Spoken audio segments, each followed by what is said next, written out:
Welcome back, everybody, to your daily update on the state of the Malazan Empire. And today we're going to talk about chapters 7 and 8, which is the opening of the second book of Toll the Hounds. There's a lot going on there. I'm not sure how much I can touch or how much I even remember from it. But holy shit, there's a lot going on there. Anyway, let's get started. Cheers.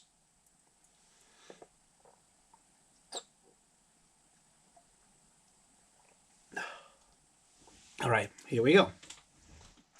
So I'm going to try and keep this sort of thematic, I guess, and we'll see how that works. And just pick out some of the things that I found very interesting or well done or whatever. So we, like this time around, I feel like one of the first things that I found really good or interesting is the discussion between Fisher, the bard, and Diker, the historian, about writing history, about all these aspects. There's a lot going on there, right?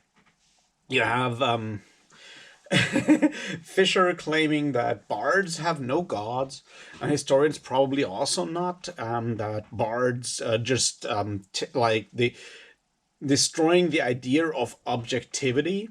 Completely like we tell all the stories, we tell the truths and the lies, and we don't care, it's just words. And is it like any different for historians? Is it for any different for history? And that's obviously one of those big questions, like how does is there any claim to truth? Does it really matter? Because what matters when it comes to the artist, to the bard in this regard, is to reach something else, like to glean, to get meaning out of it, right? That's sort of the big thing there. It's like to touch the audience in a way, to move the audience in some way, to get to their emotions, to their convictions or whatever. And whether that is managed by truth, or like what you might call a factual truth or not, is not the point there, not the argument there. Which, you know, I'm not sure if that can be said for history and historiography. Definitely not. I mean, historiography has a claim to actually portraying the truth, or a truth, an aspect of the truth. That's part of it. Otherwise, it is just fiction.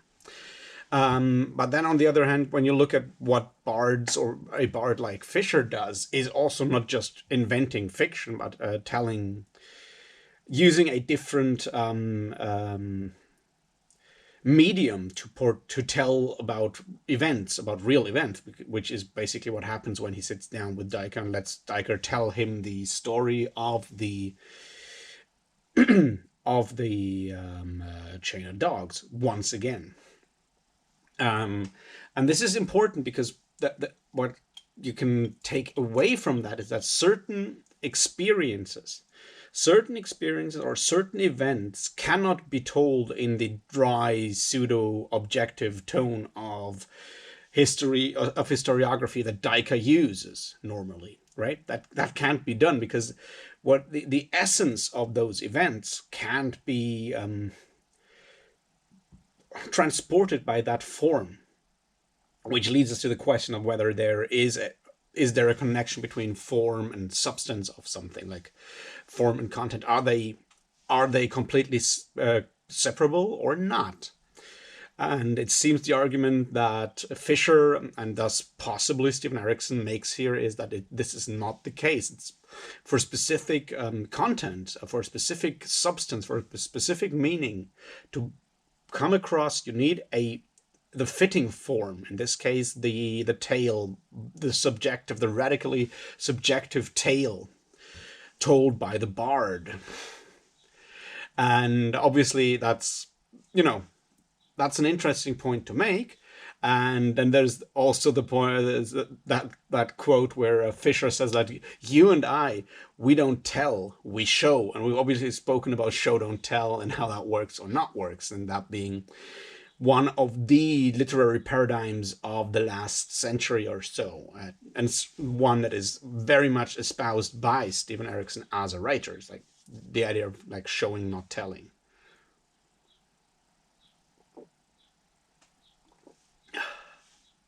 It's also the fact that Fisher says that as a bard, they are looking at the sea of faces going by, at the individual faces, and that's a trend that has been happening in historiography for a while as well. When you have like trends like microhistory or looking at oral histories and trying to get like individual testimonies by individual people, there's a lot of that going on where you're like, I don't know, look at diaries of workers, of factory workers of the 19th century, and you assemble or try to assemble a story or a narrative or portray or bring forth a specific like knowledge of a specific time or a specific group within a specific frame of like a specific time frame and specific place, through assembling a collage of all these individual voices, those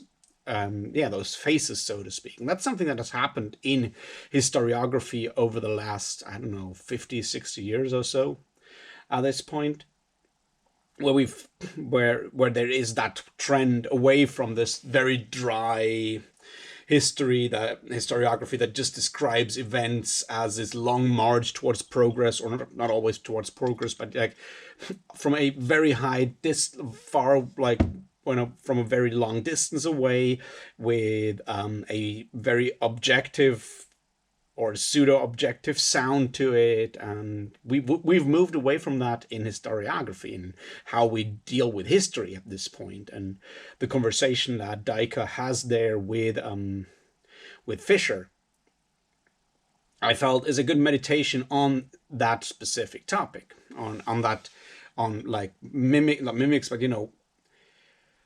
represents or portrays that debate within the field of history, mostly of how we think about history and how we write history, if we do history as historians. How that has changed over the last decade, or not the last decade, but the last century, and how we've certainly taken hints from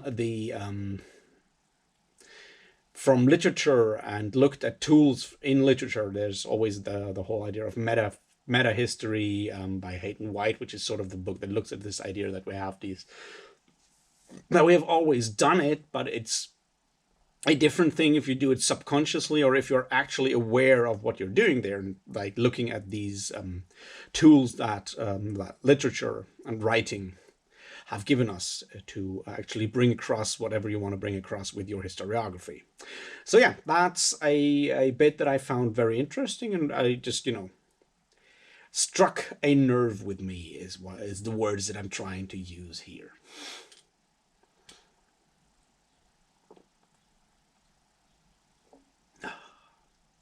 What else? Harlow and Snell. Snell's an asshole. We all know that. But, and this is important when we read the book, it's like, spare a thought for Snell. Try to be compassionate with him. It's like in the narrative, in one of those moments where Krupp telling us a story becomes Krupp steps forward as the narrator in a more overt way. This is an important aspect. It gets shown again. It's like there is obviously jealousy or the fear of abandonment that drives Snell to be the person that he is. Does that make his actions right? Nope, of course not. But it kind of questions like where does the fault lie? Does the fault lie with Snell? Does it lie with Bedek and Merla? See, I kind of remember their names. Does the fault lie with them because they are like distributing their attention between their real, like their like not the adopted son Harlow and their like actual biological children in a problematic way? Is there fault to be found in there at all? And is finding someone to put the blame on, is that actually the correct answer there? Now, this is obviously something that we find a lot within the Malazan Book of the Fawn. The question of like who has the right to judge, who and how can we judge, and like we is how does all of that work out, and that's going to be a topic that, especially with something like the cult of the Redeemer going on as well, will need to be asked. We have this is like another bit there that I find super interesting, because what happens on the very, very small scale in the family with Harlow and Snell and the parents there, or the lack of parents there, is just mirrors the entire like idea of Anomander Rake and his children, whom he abandons with other people, and then them at some point trying to come to some kind of reckoning with him, to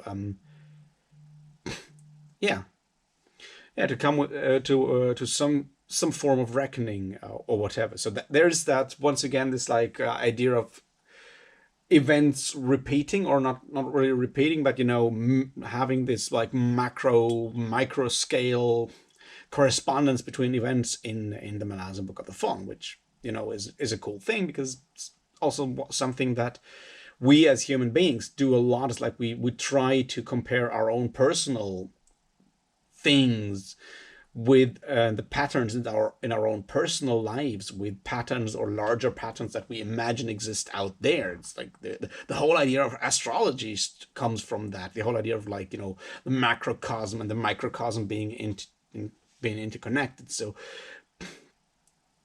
I feel, for me at least, it's very natural to see that echo of the grand thing, grand idea of abandonment or perceived abandonment of parents. And obviously Harlow has been in a way abandoned by his mother Stoney, and all the results of that, which once again harkens back to the theme of childhood traumata being highly being childhood being the one place where a lot of like future events, the seeds for a lot of the rest of our lives are laid, in a way, which we already saw a lot of happening in Reaper's Gale. So that's just coming again and again. So there's that with Harlow and Snell, which I feel is important to keep in mind, to look at more like Snell not just as being evil, but looking on the question like, why has he become that way?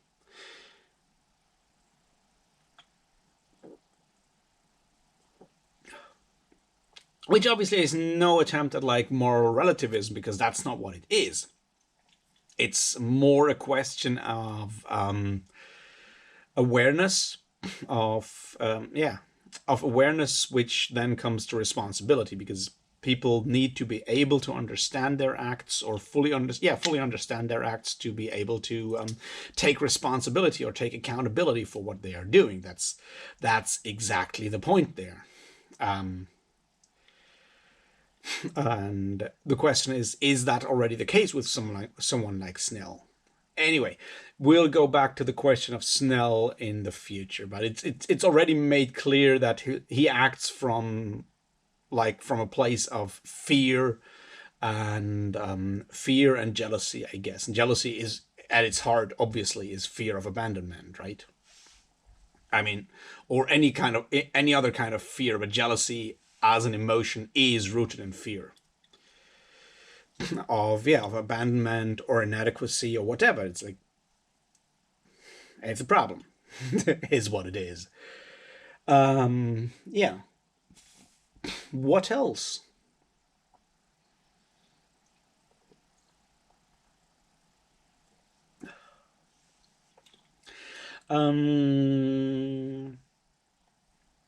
So we see that Mappo, we have that whole thing with Gruntle trying to talk to Stani Menakis, which once again is an interesting look at trauma, I guess, and continues that whole issue of Gruntle feeling responsible for what happened to Stani in Memories of Ice, which obviously is problematic because he's not responsible for what happened, at least on like apart from like a very very abstract level of him actually accepting the contract to go to Kapustan with her, and as sort of, yeah, him being her boss, her guard captain. So that beyond that, he's not responsible for anything that happened. But that doesn't, obviously doesn't stop feelings of guilt. But it also makes it almost impossible for him to talk to her, and it's like she deals with her trauma in a specific way, and that's a very understandable way. That the idea that her son being the spawn of rape, as she calls it. That, I mean, I don't want to get political here, but that's like a question that we have a lot. Is like how could the idea, how can that work? How can you expect anyone to actually give love and like nurture the child that will always remain like that is the product of such a traumatic event? That's not something that the outside world. This is the point. Like Gruntle can't expect that. It's similar to, in a more like starker way, to Lorik barging in on Solara and expecting her to keep the child that, was the product of, if not rape, then at least a non-consensual sexual assault or whatever it was. With however you would want to define that, but there's that. And the point is, in the end, no one has the right to tell people. But on the other, but yeah, that's the point. Gruntle has no right to do that. He's doing it obviously out of a feeling of responsibility that is misguided. But on the other hand, the child Harlow deserves empathy and compassion and a nurturing home, because he's a new human being, and you don't want to perpetuate that pain to the next generation and the next generation and the next generation. It's a tangled mess, and it's very difficult to figure out how to actually get out of that, whether it is within the fictional universe of the Malazan Book of the Fallen or outside of it in the real world. And I'm very glad that I have never had to deal with that kind of moral questions in my life, which, I don't feel up to actually doing that. But then again, righteousness is not exactly where you want to go anyway, and having a moral high ground is never the point. The point is to do the best we can and just muddle through, because there is no absolutes anywhere in life, because we're not that kind of people, we as humans.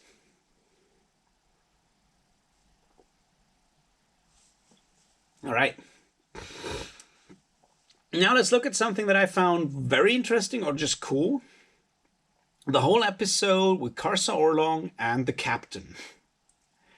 Because it just gave me, for whatever reason, the whole concept of the captain with making this round with his huge carriage and all of that, it gave me like these post-apocalyptic Mad Max vibes in a way, with this huge contraption and all of that. It's just cool, is what I'm trying to say here. There's obviously there's deeper points that could be made about that, obviously. But not that many. I feel like, yeah, he's possessed by spirits. It may be that people need to be broken in a way, or damaged in a way, to allow possession by like any kind of spirits or whatever to be approachable by spirits or spiritual intrusion. That may be a thing. But apart from that, it's just really cool to have this idea of this tyrant like making this huge circle with this ever-growing like palace on wheels. And the question of why do slaves have to pull it if he has like these herds of horses? And the answer is probably, yeah, slaves are just, make the whole image starker, I guess. Anyway, as I said, it gave me cool like Mad Max like vibes, and that's something I can enjoy from time to time. Just, completely independent of anything that may or may not be wrong with any of the Mad Max movies.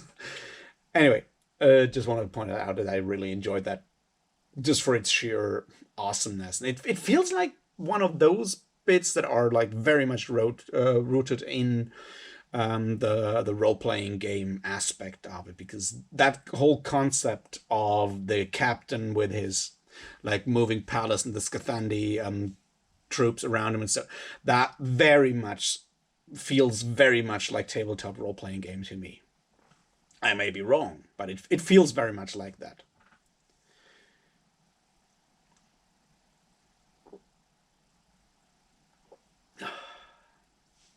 All right. Now we need to look at more problematic aspects, obviously, because that shit never goes away. We're talking Malazan after all. And that means talking more Tist Andy in this case, right? And there's two parts of that. The one is obviously the group with Nimander and the sons of Anomander, the children of Anomander Rake, meeting everyone's favorite, probably still alive, Jaghad, Gothos, master of tea drinking and on the wayside, and apparently also involved on a much deeper level with the Azath, because yeah, he's apparently very much involved in where Azath houses appear. I still feel that him sitting there in the middle of nowhere having a garden and drinking tea reinforces my reading of the Azath as a retirement home for ascendants. But apart from that, the whole concept of Azath houses being built by these elders in a way, and then like sent from that plane where, yeah, sent from that plane or warren or hold or world or wherever it is where they are built, which to grow up where they are needed. I'm not the Azath guy. I don't know. It's weird. I have a speculation about how the whole Azath thing works in the end, but I'm not sure how to actually deal with that now. I'm more interested in like looking at how. Well, there's not that much to talk about. I feel one thing we need to talk about is how Aranatha is a character that has hidden depths, so to speak, and I feel it's important to look at, to just notice how Stephen Erickson puts that in here at this point. It's like, I don't want to spoil or anything. I just feel that, like, I know that the first time around I read it, I kind of ignored her most of the time, and I feel that it's helpful to look at that. The other thing, obviously, is the part with the Tist Andy in Black Coral, the whole set with the Redeemer and all of this. And this is obviously another one of those things that I'm personally interested in. The question when Spinok Durav talks to the High Priestess, like the High Priestess of Darkness, about the birth of cults, and the question of how cults or religions in general need a specific structure, need a built-up structure that goes beyond just the pure belief in an event. And that is something that is real. I mean, that's when you look at how religions work, like, are established. Like, you look at Christianity, it doesn't start out with a full with a full dogma and everything like developed. I mean, the church is still talking about these things, obviously, but when you look at early Christianity, you have this huge amount of potential, of religious potential, and it takes like the next generation of enforcing some kind of order. You have your religious strife between different factions, different interpretations of the sayings of that religious leader, or and so forth. And it takes a while to actually shape that belief. And what we see with the Redeemer there is obviously the fact that the Redeemer, Itkovian, when you know what it is all about, there is not much there that can give that faith any specific shape or direction. That's what Salin definitely also struggles with. And that makes the whole concept of the Redeemer so extremely vulnerable. It's like, yeah, he's just there to take the pain of people, and that's it. There's no judgment there. Judgment can't be there, because that's something that we already had, like way back in Memories of Ice, when we had that conversation between Piran and Silverfox about compassion. That's the point. Compassion cannot be connected to judgment, because there's pain in everyone that is completely independent of whether people are morally good or bad. And that makes the whole concept of the Redeemer being a god very, very problematic, because what we actually want from gods usually is salvation in return for some rules on how to live our lives, because that's like the question that we all usually struggle with in life. Is like, we want to figure out how to do this whole thing right. How to live our lives in a good way. And any kind of help or guidelines are welcome there. We obviously have, in our lives nowadays, we have the outside guidelines of like necessity, which means since we live in like a capitalist society, there's a need to actually go to work, get money to spend on necessities like food and living, and anything beyond that, it gets difficult. You can't make that whole idea of gaining wealth to spend your overarching guiding principle of life. There's others, obviously, also. But we as humans often want guidelines and rules, or like at least hints on how to do this in a proper way. And the Redeemer, by definition, can't provide that, because what Itkovian did was accept everyone, no matter their crimes or like their moral failings. I mean, let's look at it. He embraced the Tlanai Mass, a group, the pain of the Tlanai Mass, and their entire raison d'etre basically is genocide. Someone who does that because it is necessary, in a way, you can't expect that person to judge or give you any hint on how to live your life. You can't do that, because if he would do that, he could not, on the other hand, accept the Tlanai Mass, right? So there is that, obviously, and we will come back to it in other situations, I feel. Yeah, what else was there that I wanted to talk about? I don't know. There's definitely something in there to talk about the idea of how we deal with aging and the fact of mortality in general. There's obviously a lot of that going on in the Phoenix Inn right now, with Irilta being definitely, as Ralik and Murillo discuss, she has accepted that her life is finite, and that she will die soon, and she doesn't regret that. And on the other hand, you have someone like Murillo, who is full of regrets and realizes that what he built his entire existence on before was dependent on his youth. Something that is, unfortunately, time dependent. So there is more in that in the future. I just feel that maybe it'll be something that I'll talk about tomorrow, or the day after tomorrow. Who knows? I guess that's sort of what I wanted to talk about today.